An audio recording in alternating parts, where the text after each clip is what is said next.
Então, vamos lá, gente. Vamos começar. Vamos falar sobre os construtíveis.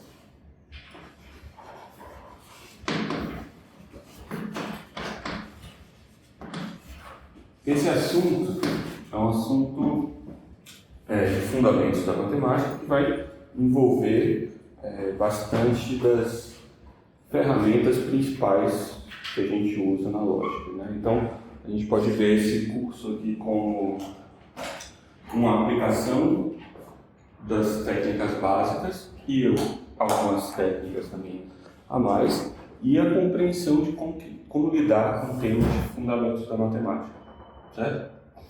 Bom, o ponto principal dos construtíveis, né, é a técnica dos construtíveis. Ela surge para demonstrar a consistência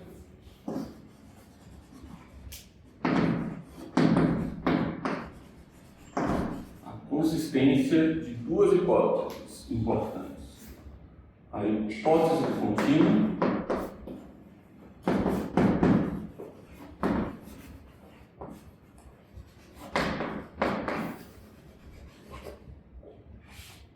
e também a sua versão generalizada, que a gente vai ver também.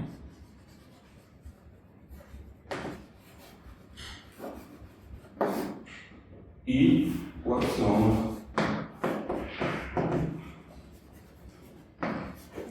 da escolha.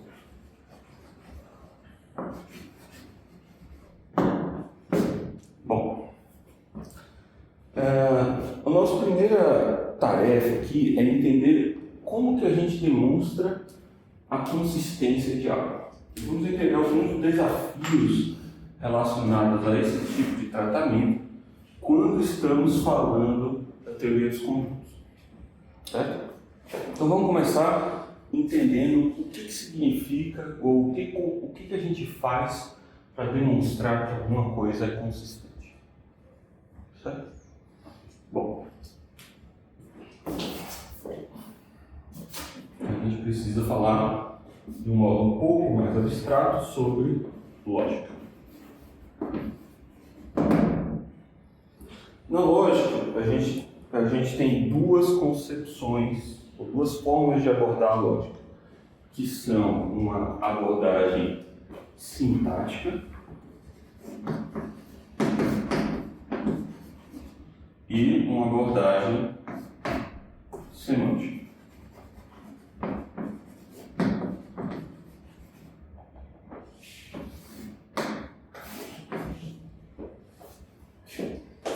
A abordagem sintática, ela está ligada ao quê? Ao processo de demonstração.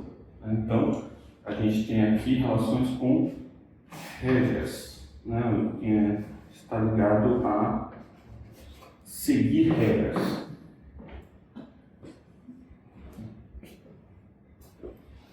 E do lado da semântica, o que nós temos é a concepção de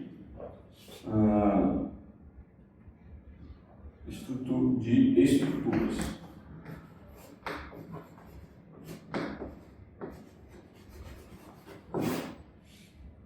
Ou seja, se a gente vai falar sobre lógica no seu sentido sintático, uma coisa é logicamente verdadeira se, seguindo as regras de um sistema dedutivo específico, nós chegamos ao resultado. Enquanto que uma coisa é logicamente válida no seu sentido semântico, se essa coisa ela é válida em todas as estruturas. Ou seja, é uma verdade que independe da estrutura da qual estamos falando. Certo? Então nós temos essa divisão entre uma concepção sintática e uma concepção semântica.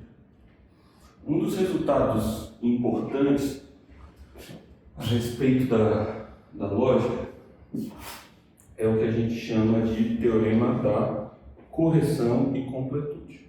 Em relação a isso, a gente tem o teorema da correção e completude.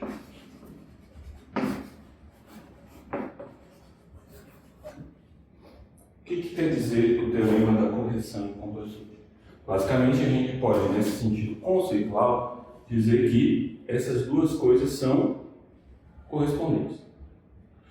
Tudo que se pode obter a partir das regras de um sistema dedutivo são válidas em todas as estruturas.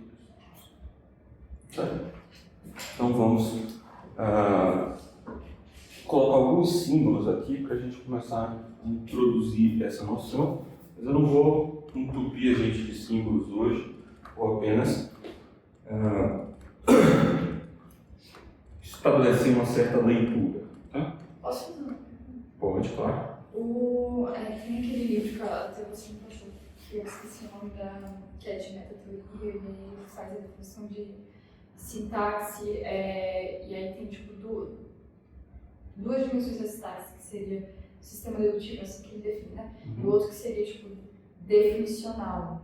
E aí, como que é essa diferença na sintaxe e a relação dos dois? Isso, existem também, a gente está falando aqui no aspecto dedutivo, né? Existe também o aspecto definicional, e aí as coisas são um pouquinho diferentes, mas a gente não vai falar nesse momento muito sobre o aspecto definicional.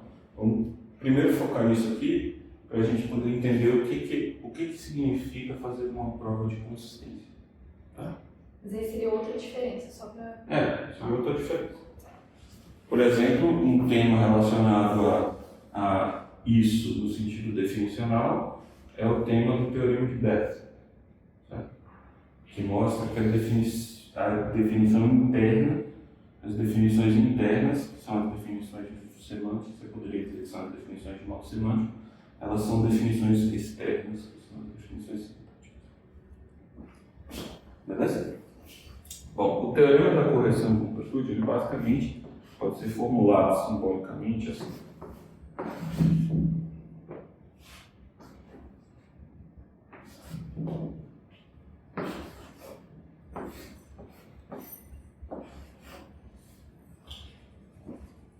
O que essas coisas querem dizer? Aqui, a leitura que a gente faz disso aqui é a seguinte, que se a gente tem como fórmulas iniciais, né, ou seja, como sentenças iniciais, aquelas colocadas em cima, usando as nossas regras dedutivas, nós conseguimos obter a fim. Certo? A gente segue regras e a gente obtém φ. Um exemplo disso é a gente ter algo como modos pôneis, né?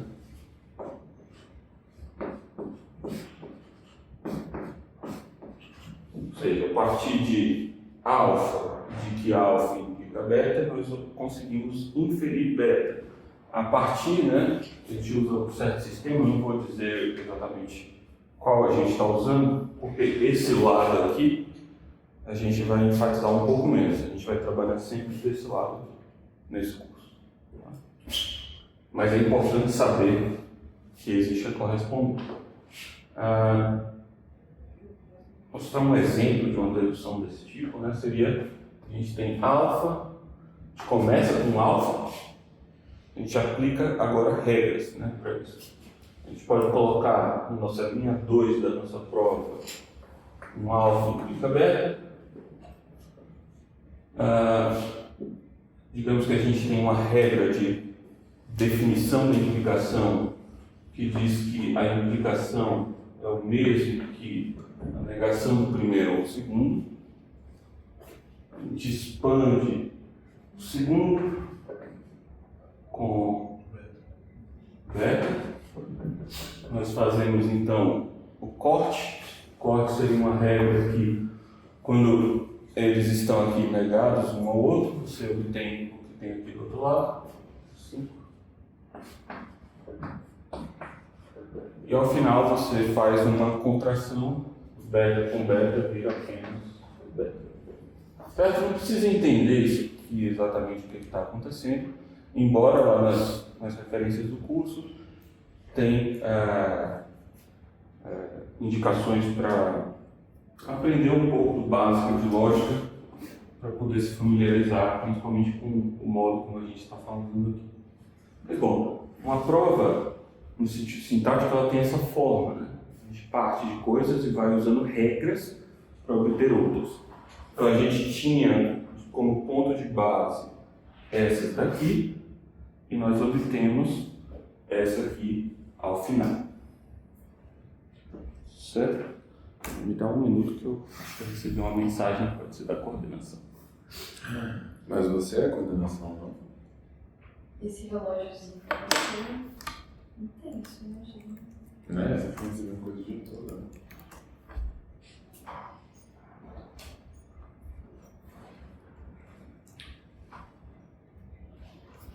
O Daniel que tá aqui.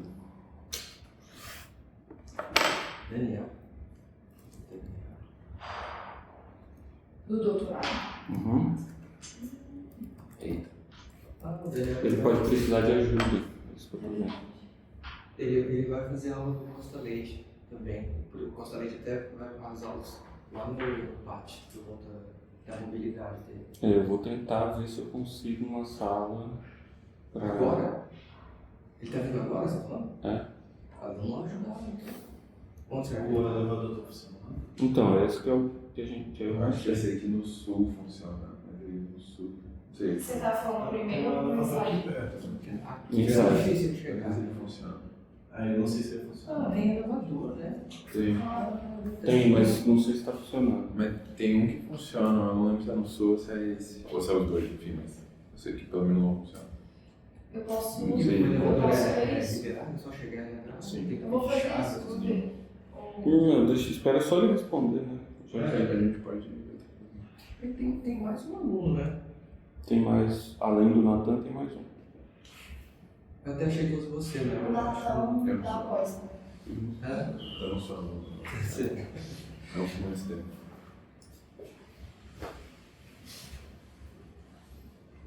Vamos entender. Ele tá onde? Ele já tá no. Ah, ele chegou. Caramba, a gente tá achando que. Olá! Tudo bom? Tudo jóia, tio. Desculpa. Você precisa do ventilador? Por enquanto tá bom, cara. Tá bom. Você conseguiu que o elevador funcionando normal? Ainda não. Ah, É o do meio. Mas parece que falta pouco. Parece que falta pouco. Esse aqui tá funcionando. Bom. Vai facilitar. Eu vou também ver se... A gente ainda não tem uma sala definitiva, né? Então, Ah, entendi. na verdade tá tudo a designar lá. Cuidado. O ventilador é esse aqui? É. Por enquanto não precisa. Beleza. Bom, então continuando, a gente precisa estabelecer, né, o teorema da correção de completude.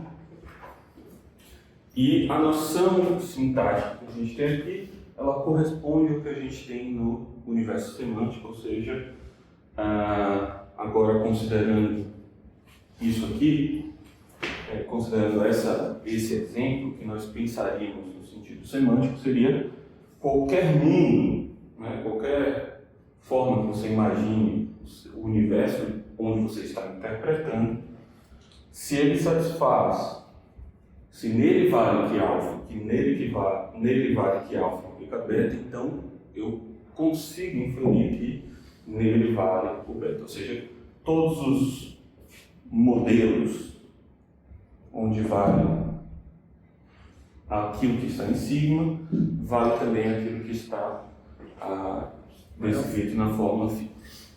Beleza? Então, essas duas noções, elas se correspondem, isso é o teorema da correção em completude. A gente não vai fazer a prova disso, mas eu posso passar referências para quem quiser ver isso em detalhes. Vocês que fizeram um curso de Lógica 2, vocês viram a prova disso. A gente terminou o curso fazendo esse teorema. Primeira ordem? Sim. Legal. Bom, quando a gente tem isso, vamos agora que a gente tem essa ferramenta, a gente pode pensar o que significa demonstrar a consistência.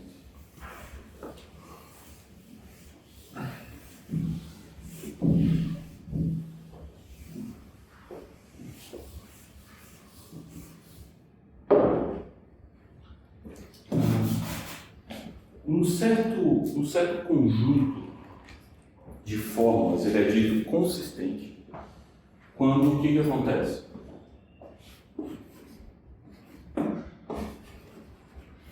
Uma teoria é dita consistente quando o que acontece? Você que está no curso, Essa eu já respondi demais esses dias, não quero mais responder ela. quando o quê? Quando você adiciona alguma coisa e não gera uma contradição.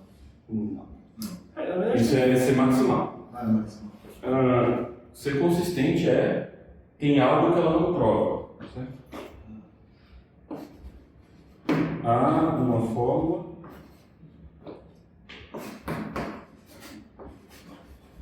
tal que esse conjunto aqui não vale, ou seja, eu estou só cortando aqui para indicar isso, não prova que fica.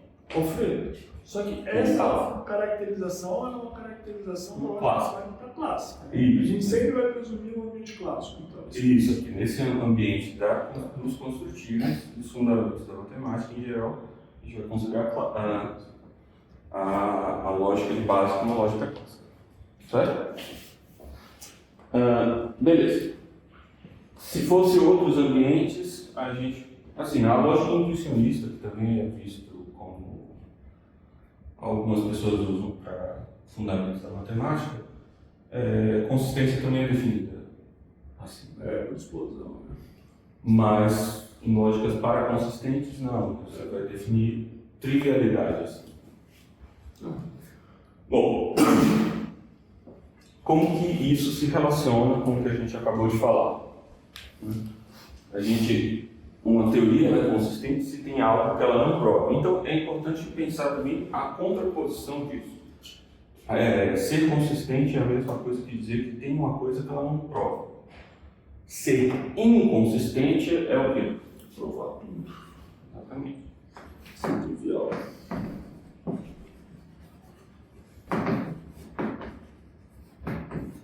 Ser inconsistente significa provar tudo.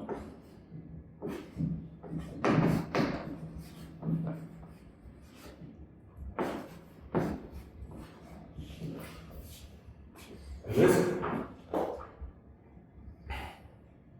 Bom, só que a gente vamos observar o seguinte: quando nós estamos falando sobre consistência, o que significa, por exemplo, dizer que,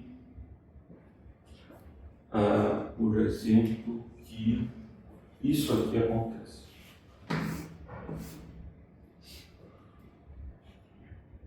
Vamos tentar entender. Olha só. Quando nós temos algo do tipo alfa é consequência de sigma, o que a gente tem como correlato? Que é consistente. Vejam só. ela demonstra no signo. Não necessariamente, isso precisaria disso ser consistente. Mas você sabe que isso é equivalente a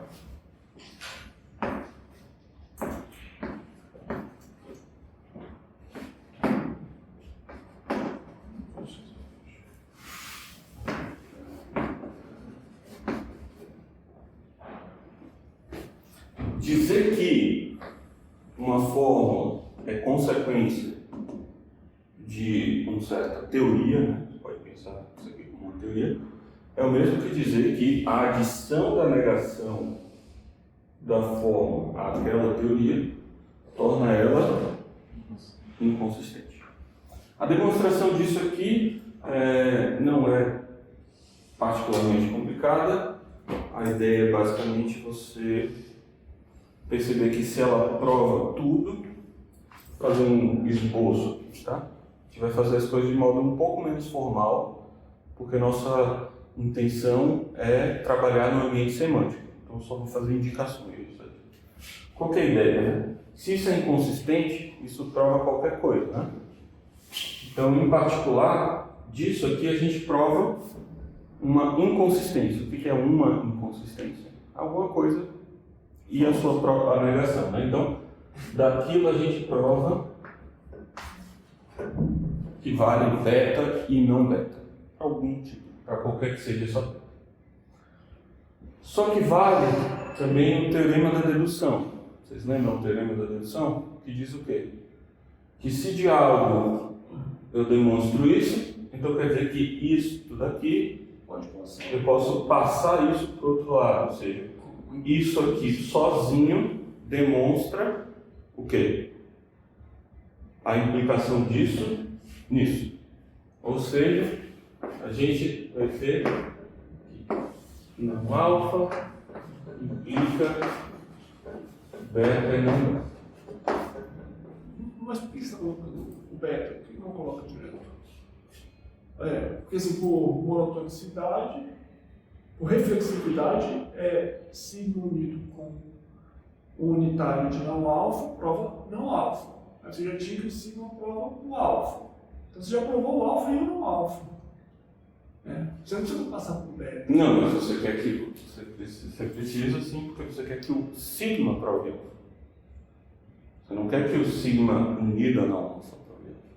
Não, você já tem, né? Isso não é um dado? Não. É a equivalência dessas coisas que eu estou estabelecendo. Né? Prova qualquer coisa, então prova uma inconsistência. O teorema da dedução garante que eu posso passar isso para o outro lado, então isso sozinho prova a implicação. Só que se A implica B, então não B implica não A. Certo? Isso é o que a gente chama de contraposição.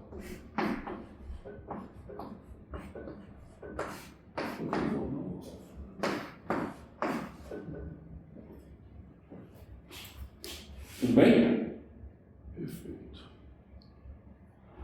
Está fazendo.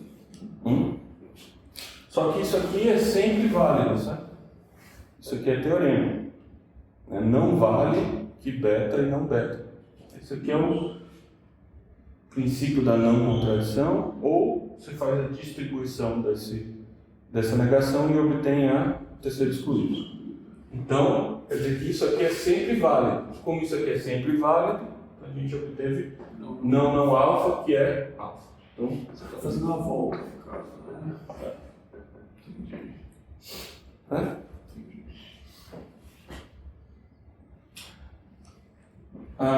Mas a ida, ela é mais fácil. Eu estava pensando na ida quando eu falei. Isso, a ida que é mais fácil, porque se eu sem nada eu já provo isso, eu continuo provando, se eu adicionar alguma coisa. E se eu tenho isso e eu tenho isso, eu cheguei numa contradição. E a partir de uma contradição, na lógica clássica, nós demonstramos qualquer coisa, ou seja, é inconsistente.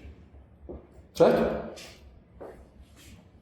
Beleza, por que eu falei todo esse arcabouço aqui? Para a gente poder entender que tipo de coisa nós estamos falando quando dizemos a consistência da hipótese contínua e a consistência da axioma da escolha. Antes mesmo da gente entender o que são esses enunciados. Vamos lá.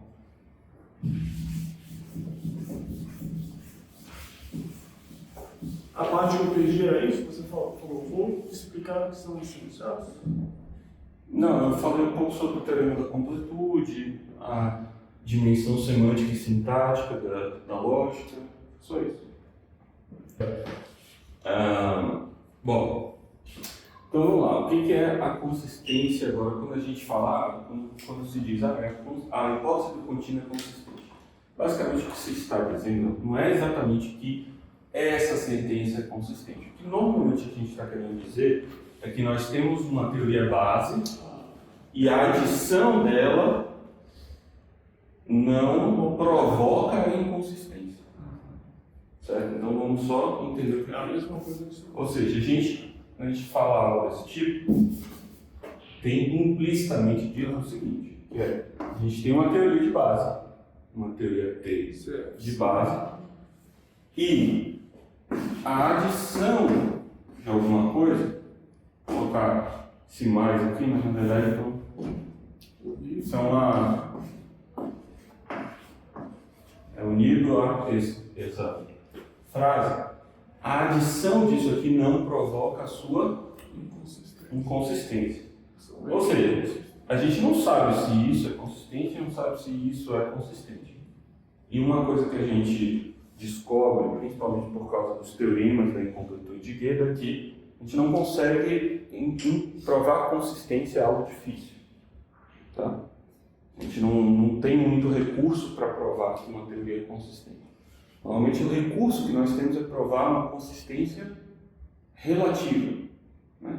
Então não é que a gente vai provar que isso aqui novo é consistente. A gente vai provar que da hipótese de que isto daqui é consistente, isto daqui também é consistente. Certo?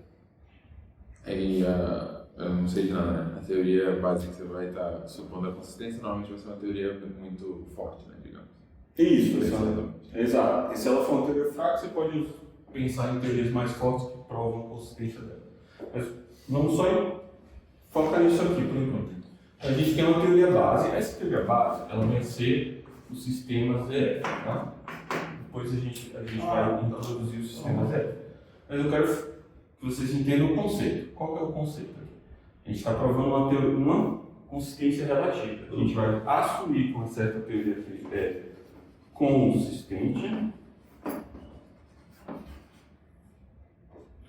e nós vamos demonstrar que se a gente afirma, além dessa teoria, a gente adiciona isso daqui, ela continua consistente. E isso a gente vai ver no âmbito semântico, né? Hã? Isso, a gente vai estudar isso sempre no Só que eu falei, você já atentou a algo, né?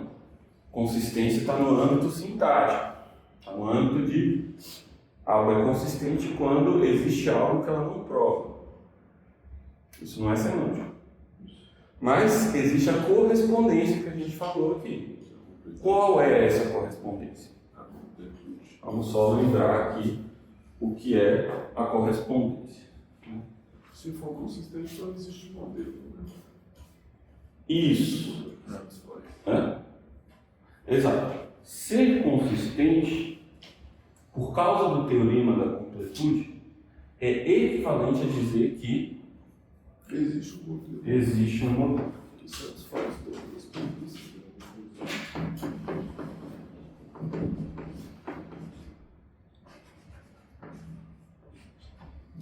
Isso é a completude de primeira ordem. Né? Isso, o que a gente estava falando. Completude, teorema da correção e completude de primeira ordem. Porque a gente escreveu isso aqui nessa versão, né?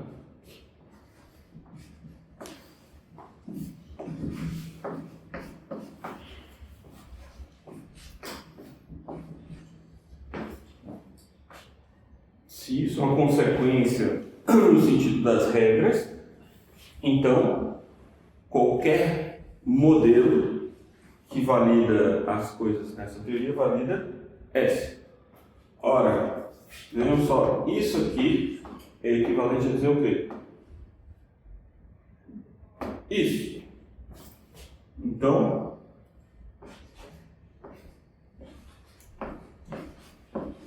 isso aqui é o mesmo que dizer isso aqui é consistente.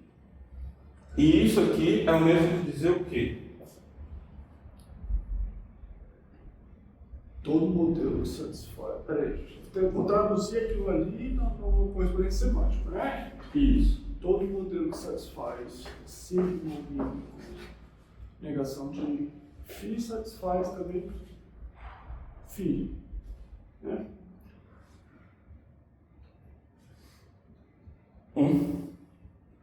Todo modelo. Ah, não, desculpa. Não Isso aqui não é equivalente, né? Isso aqui é a negação, então desculpa. Isso aqui não prova isso, é equivalente a dizer que isso é consistente, certo? Porque isso aqui é dizer que isso é inconsistente. Não provar quer dizer que isso aqui é consistente.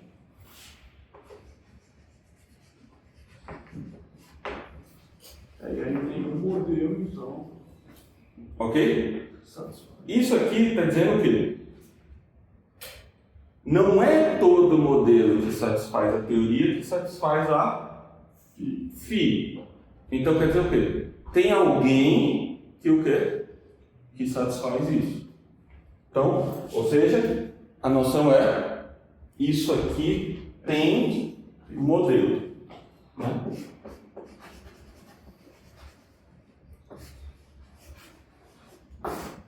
Ok? Tudo bem? Vejam, porque aqui você pode colocar de modo geral, mas você não precisa colocar essa fórmula. Pode colocar só uma. Tá vendo? Esses conjuntos aqui são os mesmos. Então, no fim, você prova que o teorema da correção e da completude ele tem uma versão equivalente, que é o quê? Uma teoria ela é consistente se e somente se uma teoria tem modelo. Ou seja, ser consistente Você ignora. significa que existe um conjunto de coisas, de objetos, no sentido abstrato da coisa, que satisfaz as relações descritas naquela teoria. Certo? Aqui a gente está fazendo um pano geral, tá? Depois a gente vai recuperar essas coisas em mais detalhes.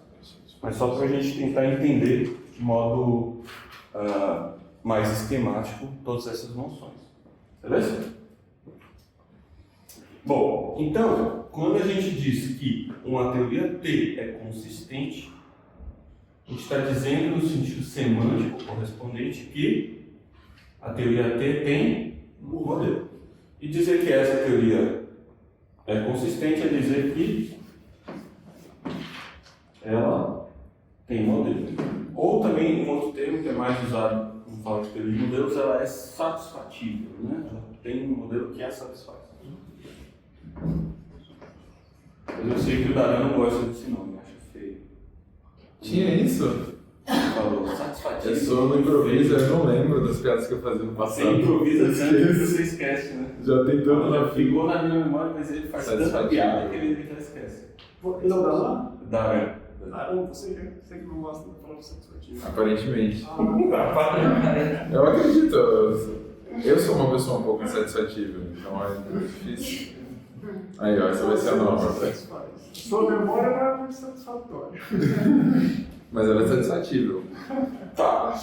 Então vejam só, então o que a gente está querendo dizer? Se existe uma estrutura que satisfaz essa teoria, então essa estrutura faz o quê?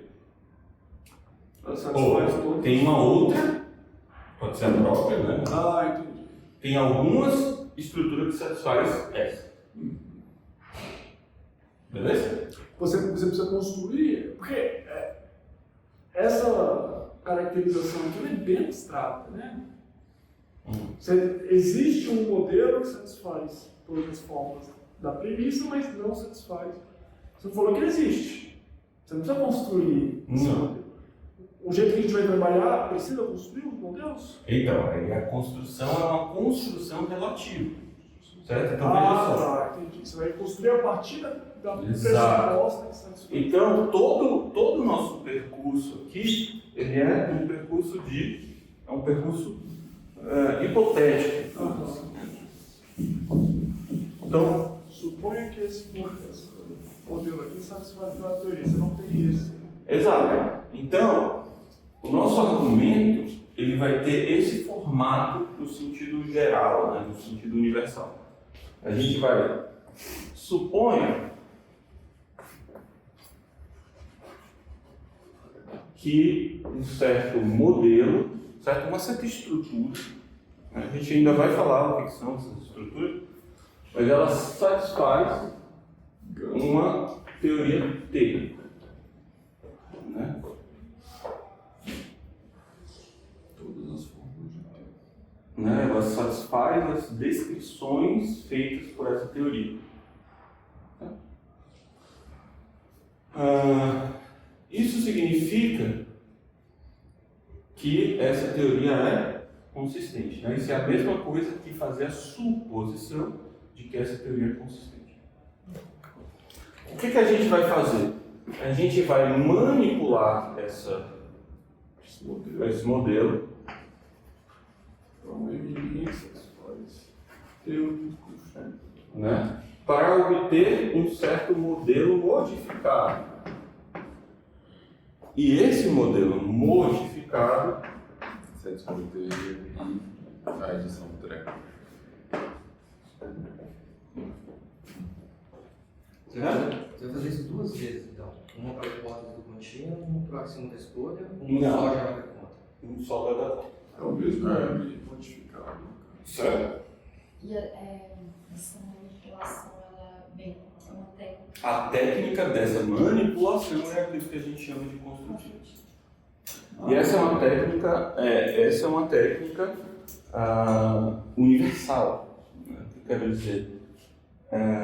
Universal. Universal? Então qualquer Deixa eu dizer o que ela é. Em que sentido ela é universal? Ela é uma técnica universal no sentido de que Qualquer teoria, então, não é qualquer teoria que vai dar certo. Então. É universal, mas meio que independe de onde você, em um certo sentido, tá? Isso também tem suas fragilidades interpretativas. Mas falando de modo bem grosseiro, é meio que não importa de onde você parta daqui, essa construção vai levar para o mesmo lugar. Existe um único, no caso, seria alguma coisa assim? É que não é exatamente isso, porque é mais complicado que isso, mas em um certo sentido, Como se essa construção ela leva todas para o mesmo lugar. Então, se a gente partisse, mesmo que essa teoria aqui tivesse vários modelos, digamos que ela tem várias coisas que satisfazem ela. Por exemplo, a gente pode pensar, a gente tem uma teoria que diz existem mais do que 3 pessoas nessa sala, existe 2 pessoas com camisa preta, uma pessoa é baiana e outra é de Brasília. Bom, essa sala satisfaz essa descrição, né? As pessoas que estão aqui comigo. Para quem está aqui na câmera não está vendo, mas o Man está de camisa preta também, por isso que eu falei. Mas poderia ser que tivesse 3 pessoas de camisa preta aqui. Poderia ser que tivessem outras pessoas. Poderia ser que, ao invés de mim, que sou baiano, tivesse outra pessoa baiana. Certo? Então, tem vários modelos que satisfazem essa descrição. Então, a gente, independente de qual dessas descrições a gente tiver, essa construção vai nos levar a um único lugar. Isso não é exatamente isso, mas é quase isso. É isso que eu quis dizer com a construção, ela tem uma universalidade. Desculpa, pode falar. Tá, podem ter múltiplos modelos. Aí você faz uma técnica de manipulação e você consegue, que é uma técnica construtiva, e você tem essa adição que garante a mesma estrutura. Na verdade, não é uma adição. Aqui, na verdade, no caso dessa construção, ela é uma redução. É uma redução. A gente enxuga o modelo. Que satisfaz uma adição que Isso. preserva a consistência. Não tenta entender exatamente isso agora, mas... Não o que você falou, mas não tenta entender o que eu vou falar agora em detalhes. Mas a ideia é mais ou menos o seguinte. Nesse universo aqui, né, isso aqui é uma teoria dos conjuntos, né, como a gente vai ver. Nesse universo aqui, a gente tem alguns elementos, pode eventualmente ter elementos não construtíveis. Certo? O que são esses elementos não construtíveis de modo intuitivo? A ideia seria coisas que a gente não consegue falar delas. Né? Porque uma teoria ela pode ser tal que ela tem um modelo e, ao mesmo tempo que esse modelo satisfaz essa teoria, existem coisas que estão nesse modelo que eu não consigo capturar com descrições. Você não descreve uma forma que denote esse objeto que está lá no domínio. Nesse caso aqui é um pouco mais complicado do que isso. Estou passando mais ou menos uma ideia. Pensa assim, existe uma teoria que descreve, digamos, as relações entre as nações. Certo? Bom, ao mesmo tempo que descreve as relações entre as nações, não significa que eu sou capaz, por conta dessa teoria, de descrever a diferença entre o Darã e a Jordânia. Né? apesar de elas pertencerem a esse modelo. Isso. Só que essa teoria, ela supostamente é uma teoria muito forte, consegue descrever muita coisa, né? Ela é meio robusta nesse sentido. Mas existem, possivelmente, elementos que não são descritíveis. No fundo, eles não são construtíveis, que é uma definição específica. O que a gente vai fazer é mostrar que, ao retirar esses elementos não construtíveis Do domínio? Esse universo vai satisfazer essas fórmulas adicionais, a hipótese da continuidade, o axioma da escolha. Mas não só isso, né? Ele vai continuar satisfazendo a mesma teoria. Né? Isso que é a dificuldade mesmo. E essa prova depende sempre de uma teoria específica. Não tem como fazer essa Não, prova. o que eu estou falando aqui é como que se faz uma demonstração de consistência de modo genérico. Não, sim. Você tem um modelo de modo semântico. Né? Você parte de um modelo que satisfaz uma teoria, manipula esse modelo e chega num que satisfaz essa teoria. Certo? Mas a prova em si você depende de uma teoria específica. Legal. Isso, a prova concretamente o que a gente vai fazer, sim. E aí essa teoria vai ser a teoria axiomática dos conjuntos. Do Zermelo, né? Alfredo, aí você falou de múltiplos modelos. Esses modelos são isomórficos? Tem uma... Não, são não isomórficos. São não isomórficos. Na metalinguagem a gente vai ter C também, né? Você fala, aquilo ali é... Não precisa. Não precisa. Então a técnica de construtíveis é para aplicada para múltiplos modelos não isomórficos. Tipo, para uma teoria que é satisfeita por múltiplos modelos não isomórficos. Você vai entender a condição da aplicação da técnica de... Não, os construtivos eles podem ser aplicados a qualquer modelo de Zephyr. Qualquer modelo de... Mas se esses modelos estiverem mais ou menos no mesmo meta-universo, a aplicação desse modelo, desses construtíveis, vai levar para o mesmo modelo. Se estiverem no mesmo... É porque tem muitas camadas metateóricas aqui acontecendo, Tá. mas que vocês ainda não estão prontos para entender, por isso que eu estou tentando evitar certas linguagens. Mas a gente vai chegar nisso ao longo do curso. Por que a gente tem que fazer desse jeito? Né?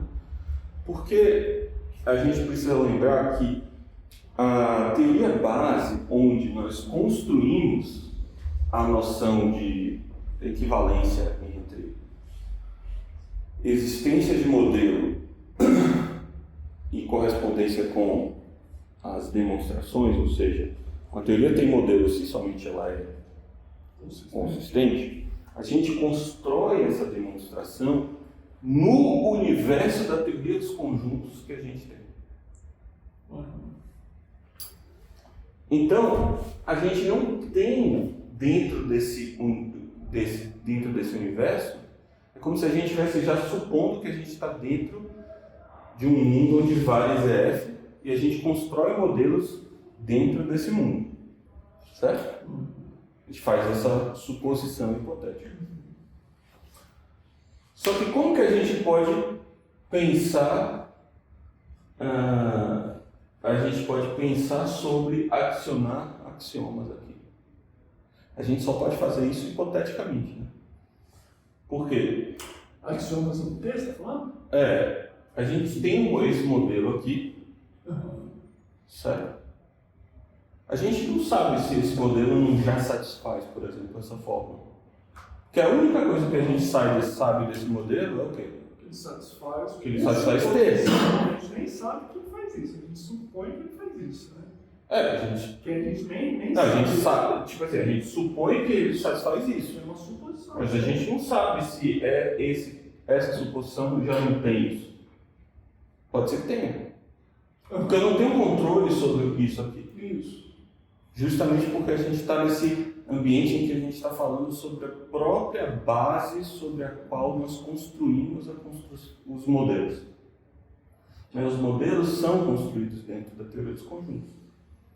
Então aqui a gente vai ter que desenvolver ferramentas de como falar sobre modelos sem estar preso a esses modelos estarem sendo construídos dentro de ZF.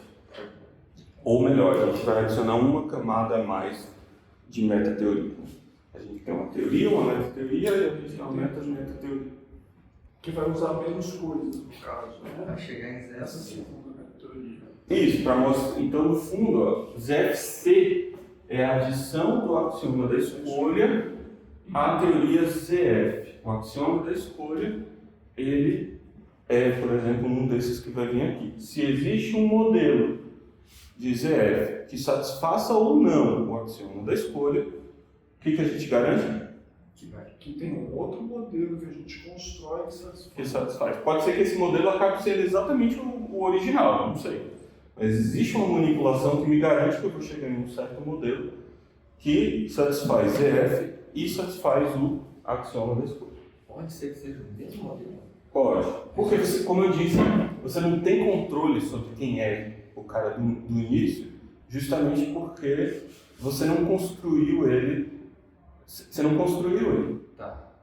Pensa assim, dentro da teoria dos conjuntos, você constrói o modelo dos números naturais. Aí você pode partir desse modelo dos números naturais de algum modo um pouco mais concreto. Só que aqui é o próprio modelo da base. Você não sabe se nesse modelo da base, a única coisa que você supõe sobre ele é que ele satisfaz ZF. Você não sabe se ele eventualmente satisfaz outras coisas. Então você não sabe quem é ele. Você sabe que ele é uma coisa que satisfaz ZF. Mas você não sabe quem é ele exatamente. Então você não tem como garantir que o cara de onde você partiu é diferente do cara de onde você chegou. Assim, pode ser que dependendo da construção que você faça, você pode eventualmente garantir isso, mas nesse caso em particular dessa construção você não consegue garantir. Você pode ser que você saia do lugar e chegue no mesmo lugar. Alfredo. Mas o que você garante é que como você fez essa construção, você, no fundo o que você provou é que o modelo original satisfaz a opção da escolha. Eu não sei como é que é a teoria dos conjuntos, né? Mas A gente vai começar agora, né? Fala sobre isso. Muito, tipo, geral, assim, Sim. fundamental e com meio poucos, sei lá, princípios para construir, tipo, não dá pra gente... Como que seria o modelo? Dá pra pensar como seria o modelo? O que teria no modelo? Sim, a gente vai... Exatamente. Para a gente entender que tipo de coisa é isso aqui, a gente tem que começar a estudar essa teoria. A gente vai entender quais são os conjuntos que existem, que tipo de conjuntos existem, que tipo de coisas nós podemos fazer com esses conjuntos e assim por diante. E aí que tá, né? Por que a base de tudo que a gente faz está dentro desse universo da teoria dos conjuntos? Essa é uma pergunta que deve coçar a mente de uma pessoa com espírito filosófico, né? Mas de tudo que você faz, talvez. Hã? Mas de tudo que você faz, talvez. Fale por si mesmo. Não, tudo que a gente faz em fundamentos da matemática. A gente, em geral, constrói dentro de uma teoria dos conjuntos. Tem vários elementos pragmáticos para associar isso, né? Conjuntos são um modo natural de falar sobre domínios, funções, relações, coisas que a gente usa para naturalmente descrever de modo um pouco mais abstrato as relações. Ou seja, no fundo, os conjuntos eles parecem muito com uma teoria geral da predicação. Certo? Se você for pensar, por exemplo, antes do uso da teoria dos conjuntos, o pessoal trabalhava com semânticas de lógica de ordem superior. Né? E o que é você pensar sobre ordem superior? O que é um predicado de primeira ordem? Ele é basicamente um subconjunto do domínio. Aí você pensa assim, o que é o predicado de ser brasiliense dentro dessa sala? Ele é um subconjunto de todo. Ele pode ser visto, né, como um subconjunto que captura exatamente as pessoas que são de Brasília. Quem que é de Brasília? Deus. Pronto, então temos aqui 3 pessoas de Brasília. Então, e ao mesmo tempo o conjunto das pessoas não de Brasília são o restante dos objetos. Então, e o que seria um predicado de segunda ordem? É um predicado sobre os predicados de primeira ordem. Tá? Então, ele vai ser o conjunto dos subconjuntos. Por quê? Os predicados de primeira ordem, eles são o quê? Subconjuntos do domínio. E os predicados de segunda ordem são o quê? Subconjuntos do domínio. Então, no fundo, a teoria dos conjuntos já está muito naturalmente vinculada à própria estrutura da predicação.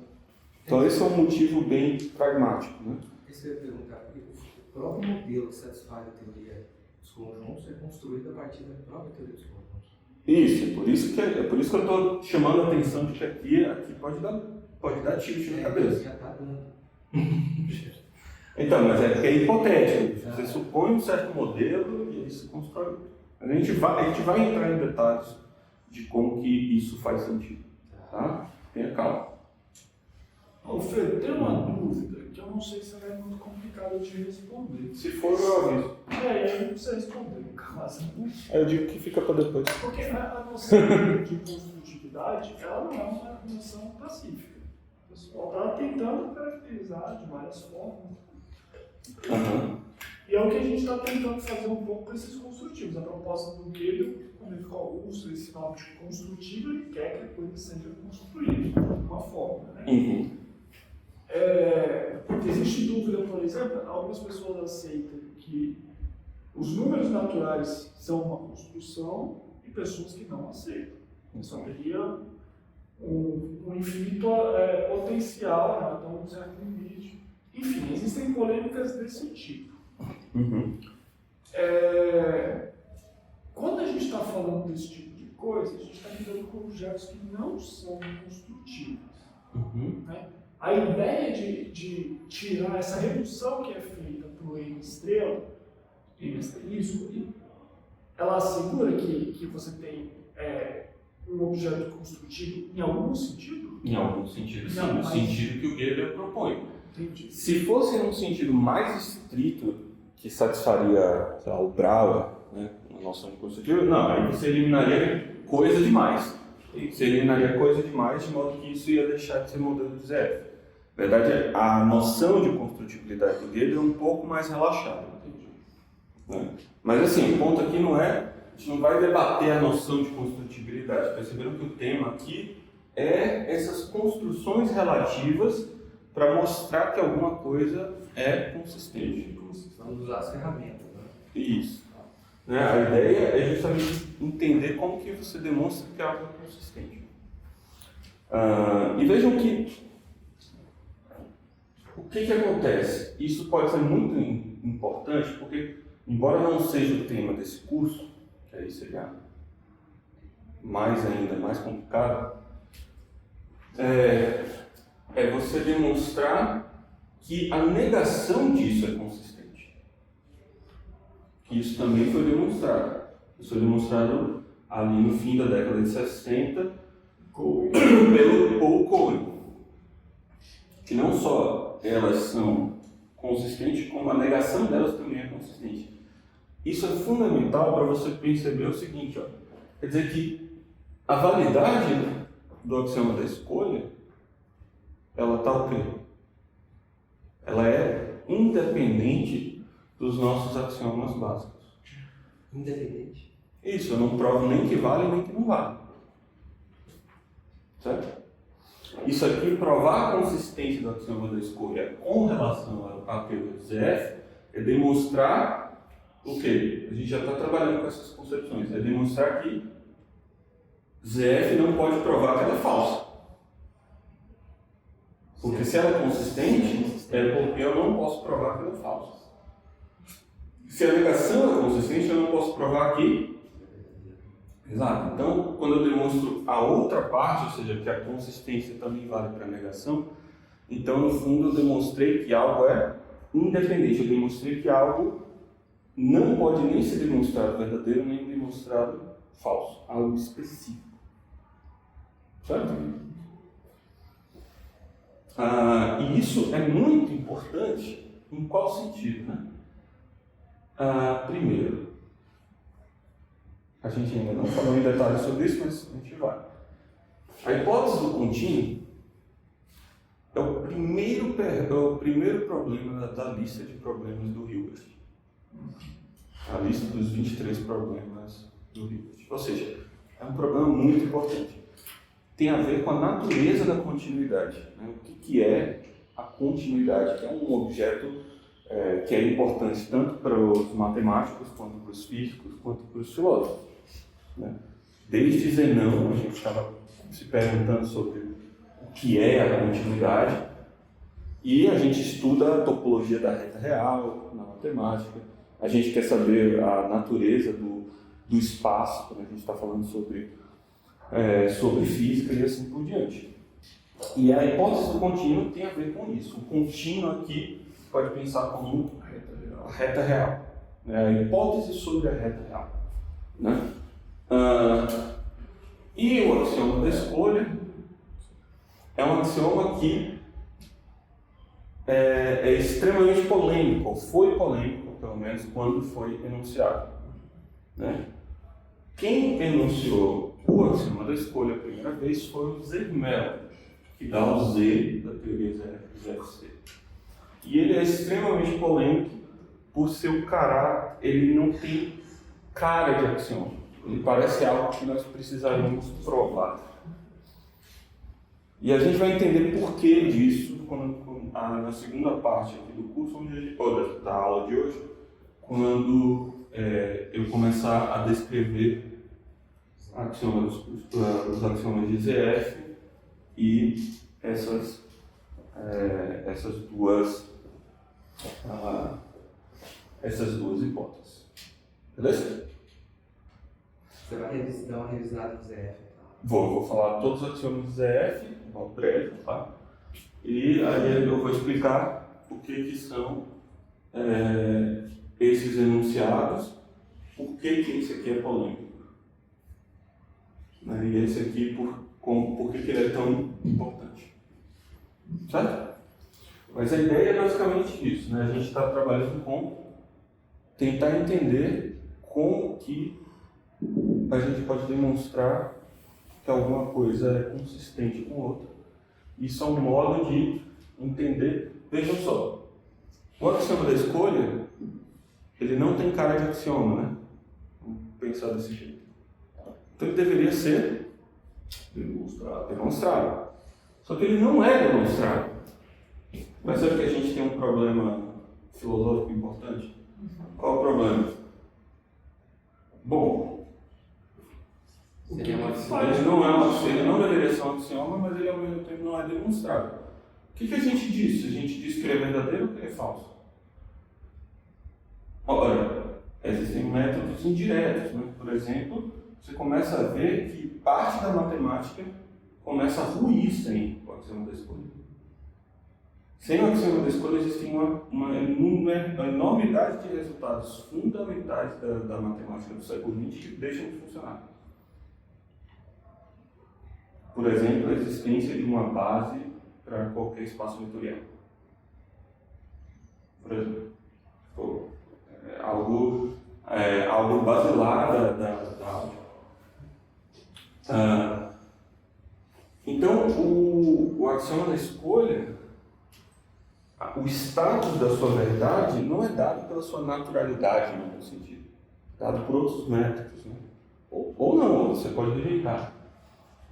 E, por exemplo, existem, em função de descobrir que a axioma da escolha é independente, muitos projetos foram de encontrar axiomas que tenham cara de axioma, que possam ser adicionados a ZF e que sejam suficientes para demonstrar o axioma da escolha.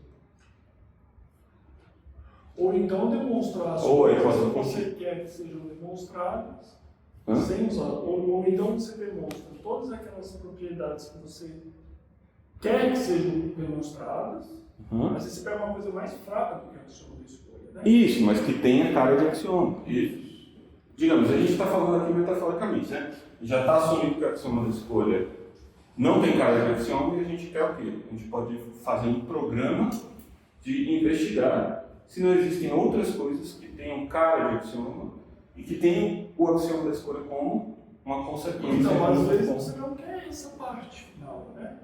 às vezes você quer investir. Tudo que o axioma da escolha faz. Você quer preservar aqueles resultados que você conquista. Não, mas isso aí não dá, porque Ah, esses resultados não são só consequência. No caso, o que eu acabei de falar mas tem um lema fundamental da topologia, que é o lema de Zorn, que é equivalente. não, pois é. Aí tem que valer. Mas você pode fazer uma representação do contínuo, por exemplo? Não, eu estava falando do axioma da escolha. Não, sim. Você precisa do axioma da escolha para representar os reais, certo? Que é o que são os contínuos. Para representar, não. Então,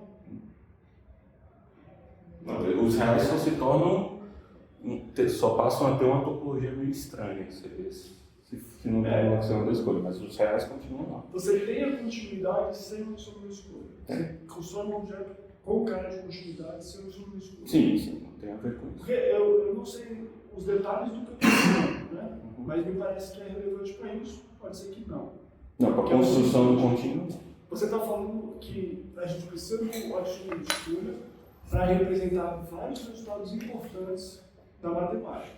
Pode ser que eles sejam simplesmente falsos, a gente tá, Aí, ou não desejados. o que eu imagino não é essa a questão, é a seguinte. O que eu estou tentando entender disso que você está falando, né?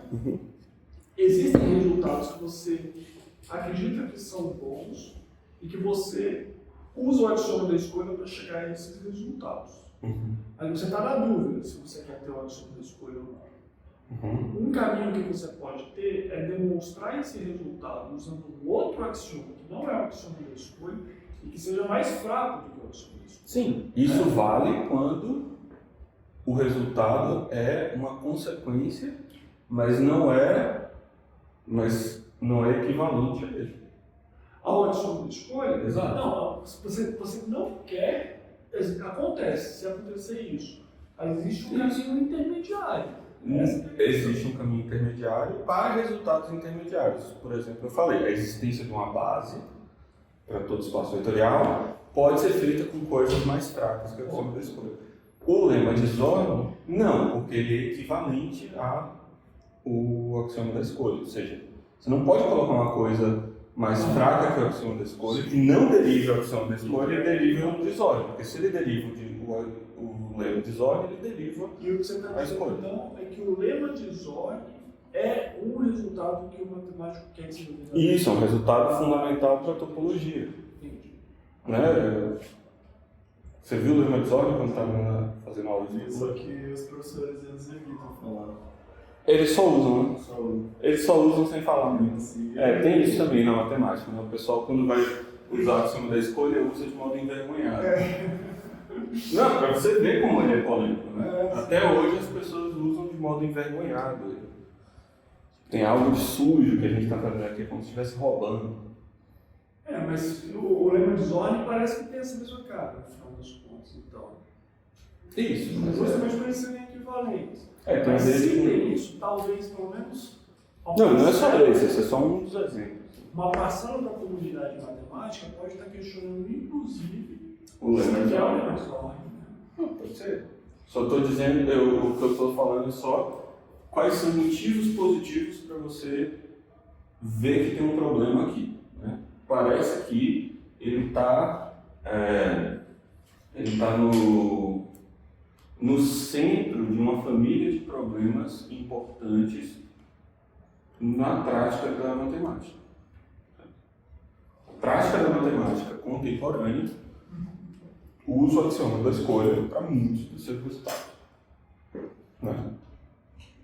Então, a negação... E o resultado que a gente obtém com os construtíveis é o quê? Pode até ser que ele não seja verdade no sentido metafísico. Ou seja, dado que existe uma noção correta do que são os conjuntos, Suponha que existe uma noção correta do que são os conjuntos. E nessa noção correta do que são os conjuntos, o axioma da escolha não vale. O que pelo menos esse resultado aqui ele vai nos dar? Que é acrescentar. Pode ser que ele não seja correto, mas pelo menos o que a gente está fazendo não é inconsistente. Ele chega a coisas e continua sendo significativo. Só não é correspondente à noção correta, ideal de conjunto, mas é uma noção alternativa, ruim. O que quer que você queira dizer disso? Certo? Então, mesmo que a sua noção platônica do que são os conjuntos eventualmente não tenha o axioma da escolha, o axioma da escolha seja falso, pelo menos esse resultado garante que o que a gente está fazendo é significativo. Só não é sobre os conjuntos. Certo?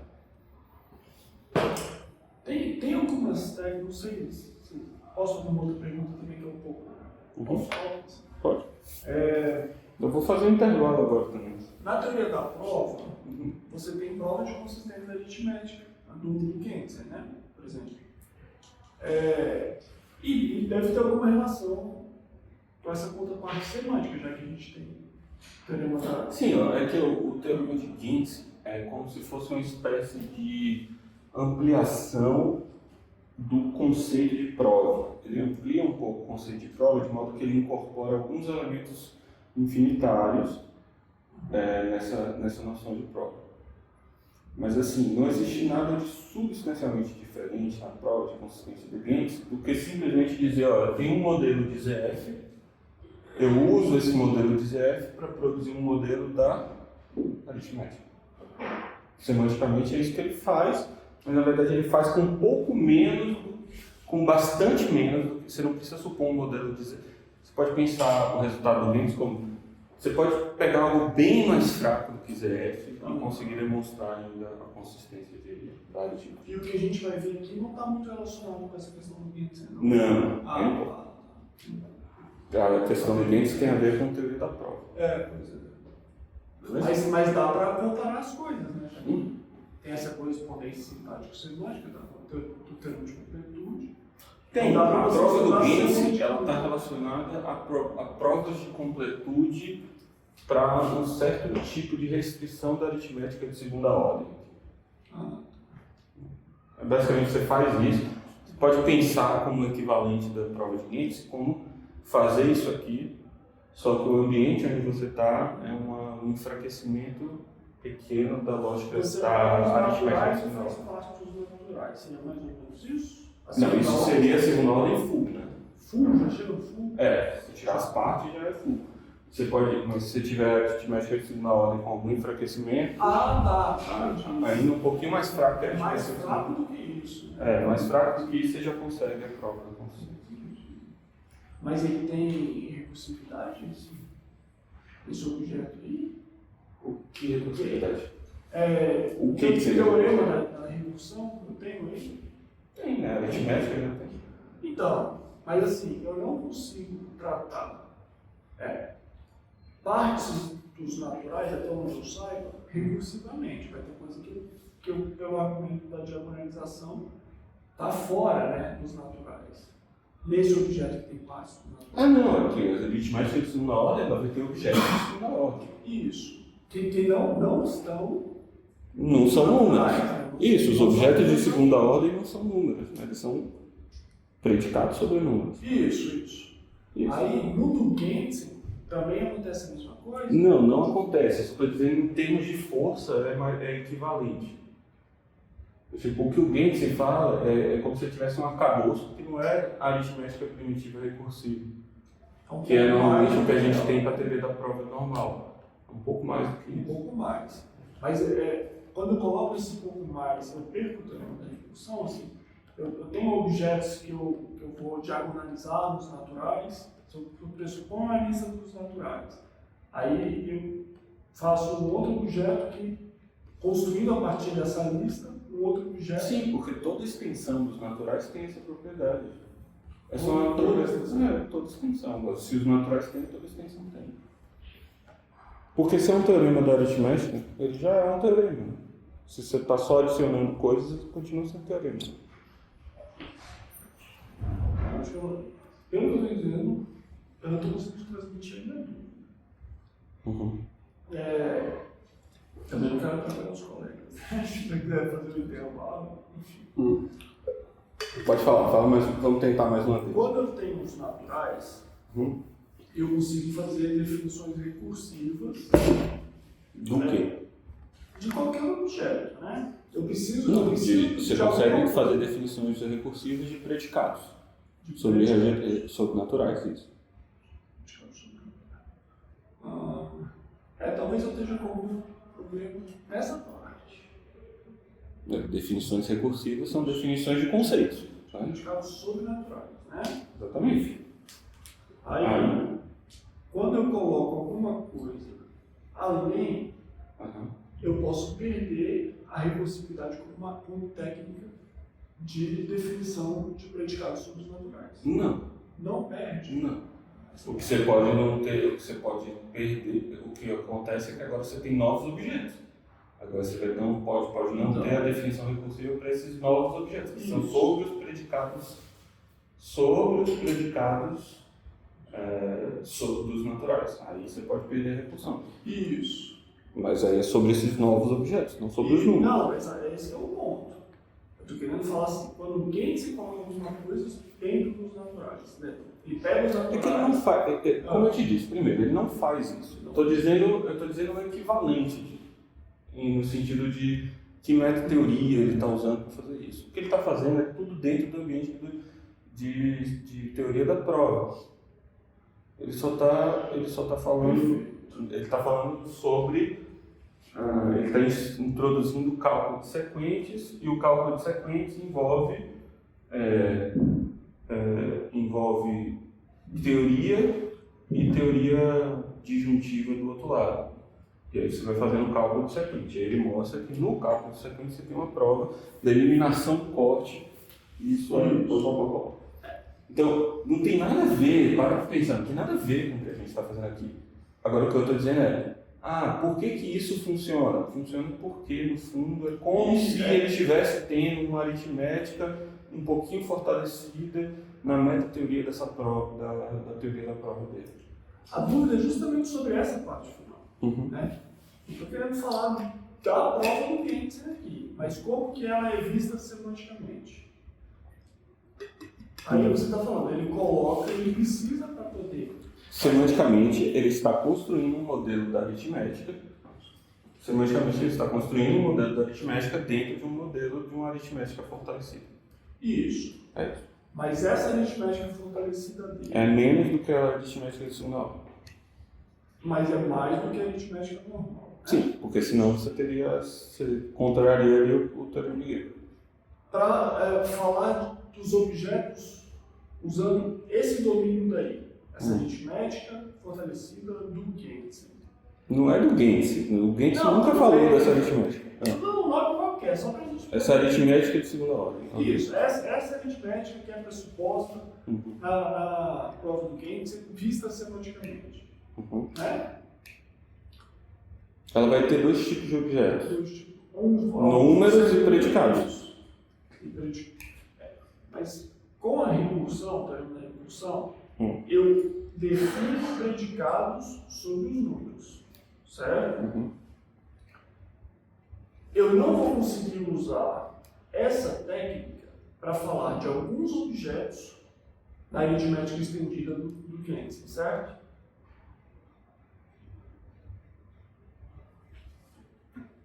Não necessariamente, porque você não sabe se tem ou não mais modelos. A diferença é só para que ela seja, não, tudo bem. Para que ela prove a consistência, vai ter predicados que pertencem a esse modelo que não são definíveis recursivamente só com fórmulas sobre números, mas pode ser com fórmulas que usem os outros objetos, sim.